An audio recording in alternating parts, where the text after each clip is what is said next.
కానీ ఇటీవల కాలంలో బడుగు బలహీన వర్గాల వారందరూ సపరేట్గా ఒక పార్టీ పెట్టాలి, అంటే Congress, anti Congress, anti BJP, anti TRS అనేటువంటిది కూడా ఒకటి వస్తుంది.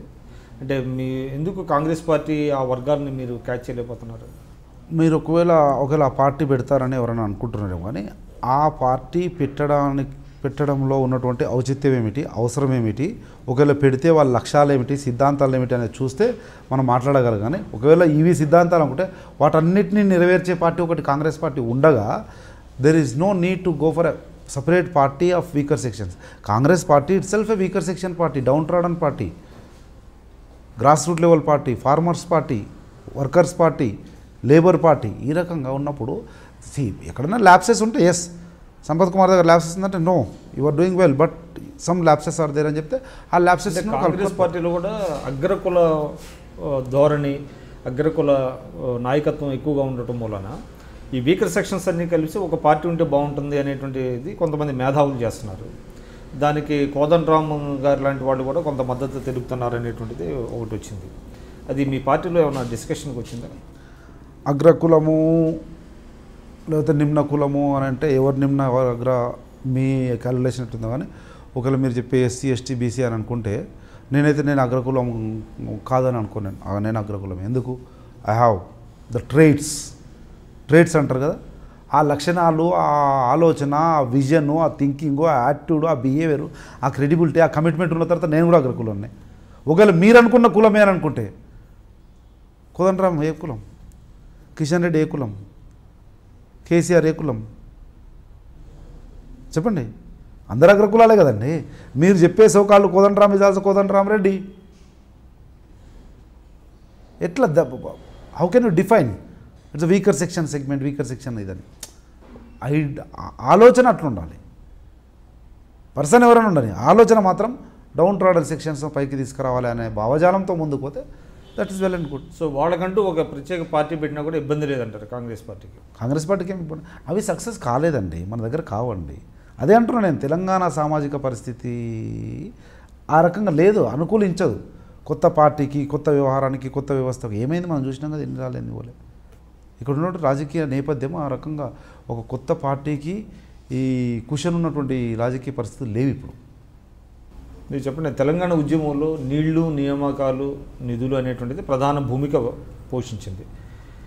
నీళ్ల విషయానికి వస్తే మీ జిల్లాకి సంబంధించింది ఆర్డీఎక్స్ ప్రధానం. అంతకుముందు కూడా చాలా గొడవలు జరిగినాయి కర్నూలు జిల్లాకి, మీ జిల్లాకి, దీనికి సంబంధించింది. ఇప్పుడు ఈ 3 ఏళ్లలో అది ఏమైనా పరిష్కారం జరిగిందా? ఒకటి విక్రమ్ గారు, ఆర్డీఎస్ అన్నది దాదాపు 5.5 దశాబ్దాలుగా ఆర్డీఎస్ మీద ఉద్యమంలాగా ఎప్పుడు గొడవ జరుగుతున్నది. 3 రాష్ట్రాలకు ఇప్పుడు 3 రాష్ట్రాలు, కర్ణాటక, ఆంధ్రప్రదేశ్ ఉండింది ఇంతకుముందు. 2 రాష్ట్రాలకు సంబంధించిన సమస్య. రాజల్ వన్ డైవర్షన్ స్కీమ్ 87,500 ఎకరాలకు నీళ్ళు ఇవ్వాలి, 15.9 టీఎంసీల హక్కు మాకుంది.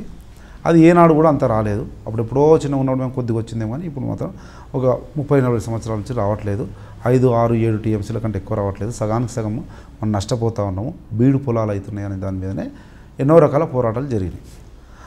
నాకు కూడా అలంపూర్ నియోజకవర్గంలో కాస్త కూస్త పేరు వచ్చిందంటే ఆర్డీఎస్ పరిరక్షణ సమితి అని, దానికి నేను ప్రెసిడెంట్గా ఆర్డీఎస్ రైతుల పక్షాన పోరాటం చేస్తూ వచ్చిన. దాంట్లోనే నేను 4 రోజులు జైలుకు పోయినా, రాస్తారోక చేసిన, ధర్నా చేసిన, ఆమరణ దీక్ష చేసినండి. వేలాది మంది రైతుల ఆమరణ దీక్ష 3 రోజులు చేసిన. ఆమరణ దీక్ష ఏంటంటే కూడా తెలిసింది. అట్లా పోరాటం చేస్తున్నటువంటి క్రమంలో ఈ ముఖ్యమంత్రి, ఇప్పుడున్నటువంటి ముఖ్యమంత్రి, అప్పుడు ఉద్యమ నాయకుడు ఆర్డీఎక్స్ అన్నాడు. ఆర్డీఎస్ను మన నీళ్లు ఏ రకంగా దోచుకుపోతున్నారన్న దానికి ఉదాహరణగా ఇక్కడ కాదు, ఆదిలాబాదు, బైంసల, ఖమ్మంలా, మదిరల, నల్గొండల, ఎక్కడ పడితే అక్కడ ఆర్డీఎస్ గురించి విపరీతమైన ప్రచారం చేసి దాన్ని ఒక సెంటిమెంట్ లాగా, దాన్ని ఒక ఇన్స్ట్రుమెంట్ లాగా వాడుకొని నువ్వు అధికారంలోకి వస్తే, మీకు తెలుసు కదా, ఎక్కడ పడితే అక్కడ ఆర్డీఎస్ను వాడిండు. నువ్వు అధికారంలోకి వచ్చినాక ఏం చేస్తేవి? ఇంతవరకు ఒక్క అడుగు ముందుకేలే. ఆల్రెడీ పెండింగ్లో ఉన్న దాని గురించి మేమైతే పోరాడుతుంటామో, కాంగ్రెస్ పార్టీ ఇచ్చినటువంటి వర్కులు ప్యాకేజ్ 1, 2, 3 అన్నాయి, అవే అసంపూర్తిగా ఉన్నాయి. కర్ణాటకతోటి ఇప్పుడు సపరేట్ స్టేట్ అయినటువంటి కర్నూలుతోటి మాట్లాడి చేయాలనే దాని మీదనే ఎప్పుడు నేను అందుకే హరీష్ రావు దగ్గరికి ఎక్కువగా పోవడానికి గల కారణం. ఆ ప్రయత్నము సఫలీకృతం కాలే. తుమ్మిళ్ళ లిఫ్ట్ కావాలని చెప్పి అనేక రకాల పోరాటాలు చేసినాం. మొన్న మీకు తెలుసు 10,000 మందితో దీక్ష చేసినాం. నెక్స్ట్ డే కర్ణాటక సీఎం దగ్గరికి, ఎందుకంటే వీళ్ళు పోలే, ఇంతవరకు కర్ణాటక సీఎంను మన ముఖ్యమంత్రి మన సీఎం ఇంతవరకు కలవలేదు. పోనీ ఇరిగేషన్ మంత్రి కలిసిండా, కలవలేదు. ఎట్లా సమస్య పరిష్కారం అవుతుంది? కనుక అది తెలిసి నాకున్నటువంటి కాస్తో కూస్తో పరిచయాలతో రాహుల్ పేషితో చెప్పించుకొని, రాహుల్ పేషి నుంచి కర్ణాటక సీఎంకు చెప్పించుకొని, నేను దీక్ష 10,000 మందితో దీక్ష అంటే ఆర్డీఎస్కో 15,000 మంది వచ్చారు. ఈ సోకాల్ లీడర్లు అందరూ ఆల్ పార్టీ పిలిచిన, ఈ నాగార్జున రెడ్డి, రేవంత్ రెడ్డి, మా జానారెడ్డి, జైపాల్ రెడ్డి, ఉత్తమ్ రెడ్డి మొత్తం వచ్చిన అందరం కలిసి పెద్ద ఇష్యూను అయితే హైలైట్ చేయాలి. నెక్స్ట్ డే నేను దీక్ష విరమించిన నెక్స్ట్ డే కర్ణాటక ముఖ్యమంత్రిని కలిసి కాస్త కూస్తో సమస్య పరిష్కారానికి మేము ప్రయత్నించిన మా గవర్నమెంట్ కనుక, అక్కడ గవర్నమెంట్ మాది కనుక. కానీ టీఆర్ఎస్ మాత్రం, ముఖ్యమంత్రి మాత్రం ఒక్కరోజు కర్ణాటక సీఎంతో మాట్లాడలే, పోలే. నీకు అవసరం అని చెప్పి ఉత్తర తెలంగాణ కొరకు మహారాష్ట్ర ముఖ్యమంత్రితో పోయి తప్పుడు అగ్రిమెంట్ చేసుకొని వస్తేవి. కానీ ఇక్కడ మాత్రం దక్షిణ తెలంగాణ అలంపూరు నాది కాదు, ప్రతిపక్ష పార్టీ సంపత్ కుమార్ నాడు ఎప్పుడు తనే పోరాడుతున్నాను, ఏం చేసిన పేరు తనకు వస్తుందేమో అని చెప్పి నువ్వు కర్ణాటక సీఎం తోటి మాట్లాడకపోతే, ప్యాకేజ్ 1, 2, 3 చేయకపోతే, తుమ్మిళ్ళ కొరకు దీక్ష చేస్తే, తుమ్మిళ్ళ మొన్న నానా రకాల పోరాటాల ఫలితంగా మొన్న జీవో ఇచ్చిన శాంక్షన్ అని ఇంతవరకు టెండర్ కాలే, అది కూడా పెండింగ్. దాని కొరకు కూడా పోరాడుతాను. నిన్న కాక మొన్న హరీష్ రావు వారంలో చేస్తే సరే, లేకపోతే మళ్ళీ నేను పోరాటం మళ్ళీ ఉద్యమం బాట పడుతుంది తప్ప నో కాంప్రమైజ్ అన్న చేస్తామంటారు. చేస్తే అది ఆ రకంగా ముందుకు పోతున్న క్రమంలో ఇంతవరకు అయితే అడుగు పడలేదు. పడతాయని అనుకుంటున్నాం, పడాలని కోరుకుంటున్నాం. తప్పకుండా పడితే మాత్రం సహకరిస్తాం, సంతోషిస్తాం. ఈ మా రైతుల కష్టము, రైతుల పోరాట ఫలితంగా వచ్చింది అనుకుంటాం. For more interviews, for more news and for more public voice, subscribe iDream.